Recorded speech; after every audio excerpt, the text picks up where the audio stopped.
अस्सलाम वालेकुम 7 क्लास। कल हमने कहानी पढ़ी थी नाइत्तेफाकी का अंजाम।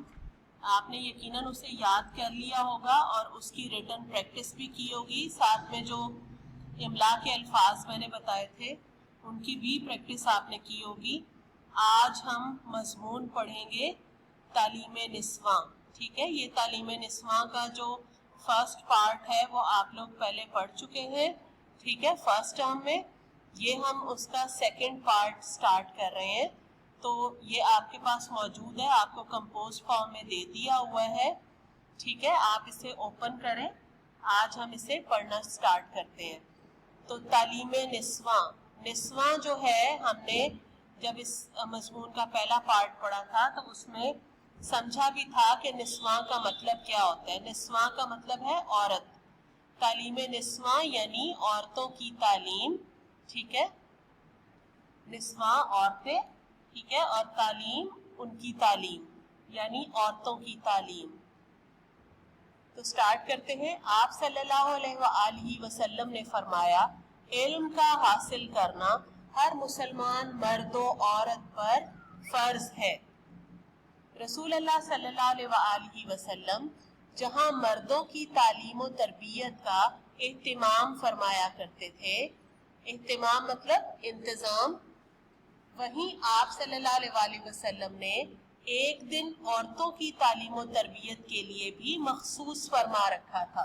यानी आप सल्लल्लाहु अलैहि वसल्लम मर्दों की तालीम और तरबियत का अगर एहतमाम करते थे तो वहीं पे आपने औरतों की तालीम और तरबियत के लिए भी एक दिन खास किया हुआ था, मखसूस फरमा रखा था, यानी खास कर रखा था कि इस एक दिन जो है वो औरतें भी तालीम हासिल किया करेंगी। ठीक है, इसीलिए ऊपर फरमाया है ना कि इल्म हासिल करना हर मुसलमान मर्द और औरत पर फर्ज है। तो आप सल्लल्लाहु अलैहि वसल्लम ने औरतों के लिए भी एक दिन मखसूस किया हुआ था कि उस दिन जो है वो औरतें तालीम हासिल किया करेंगी। लिहाजा औरतों तक दीन का इल्म बखूबी पहुंचता रहा। बखूबी मतलब अच्छे तरीके से, खूबी के साथ पहुंचता रहा। और औरत भी जेवर तालीम से आरास्ता और बहरामंद होती रही। यानी औरत भी तालीम से फायदा हासिल करती रही। ठीक है, आरास्ता, आरास्ता तो मतलब सीखना कह सकते हैं आप, वैसे आरास्ता का मतलब होता है सजना। ठीक है, तो यहाँ पे मुराद है कि कुछ फायदा हासिल करना। तो औरत भी तालीम के जेवर से मुस्तफीद होती रही, फायदा हासिल करती रही। एक और हदीस मुबारका से औरतों की तालीम की अहमियत वाज़ेह होती है। आप सल्लल्लाहु अलैहि वसल्लम ने फरमाया, जिसने 3 लड़कियों की परवरिश की, उनकी अच्छी तालीम और तरबियत की, उनसे हुस्ने सुलूक किया, हुस्ने सुलूक अच्छा सुलूक, बेहतरीन सुलूक, फिर उनका निकाह कर दिया तो उसके लिए जन्नत है। यानी अब आप सल्लल्लाहु अलैहि वसल्लम जो है वो तालीम की अहमियत को वाज़ेह करते हुए बता रहे हैं कि अगर किसी शख्स की 3 बेटियां हैं, ठीक है, तो और उस शख्स ने अपनी बच्चियों की या अपनी यहाँ पे लड़की का जिक्र है, ठीक है, तो ये इसके लिए भाई भी आ सकता है कि बाज़ दफा बाप सर पे नहीं है तो भाई भी परवरिश कर रहे हैं। तो मुराद ये है कि अगर किसी शख्स ने 3 लड़कियों की अच्छी परवरिश की, ठीक है, उनकी अच्छी तालीम और तरबियत की, उनके साथ बेहतरीन सुलूक किया, फिर उनका निकाह कर दिया तो उसके लिए जन्नत है। ठीक है, वजूदे जन से है तस्वीर कायनात पे रंग, उसके साज से है जिंदगी का सोजे दुरूं। अच्छा बच्चों, यहाँ पे एक थोड़ी सी छोटी सी मिस्टेक है, आप इसकी करेक्शन कर लें। उसके साज नहीं है, उसी के साज से है जिंदगी का सोजे दुरूं। ठीक है, तो इस शेर का मतलब ये है कि इस दुनिया की सारी रौनक, सारी खूबसूरती जो है वो सिर्फ औरत के वजूद से ही कायम है।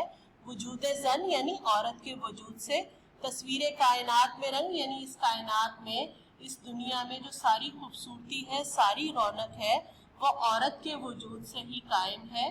फिर उसके बाद अगला मिसरा है, उसी के साथ से है जिंदगी का सोजे दुरूं, यानी औरत की वजह से ही इस कायनात में जो है वो सारी खूबसूरती है। ठीक है, और अगर औरत को इस कायनात से या इस दुनिया से निकाल दिया जाए تو اس کائنات کی رونق جو ہے وہ ختم ہو جائے گی، اس کائنات کی جو خوبصورتی ہے وہ ختم ہو جائے گی۔ تو بچوں آج آپ نے یہیں تک یاد کرنا ہے، یہی آپ کی ڈائری ہے۔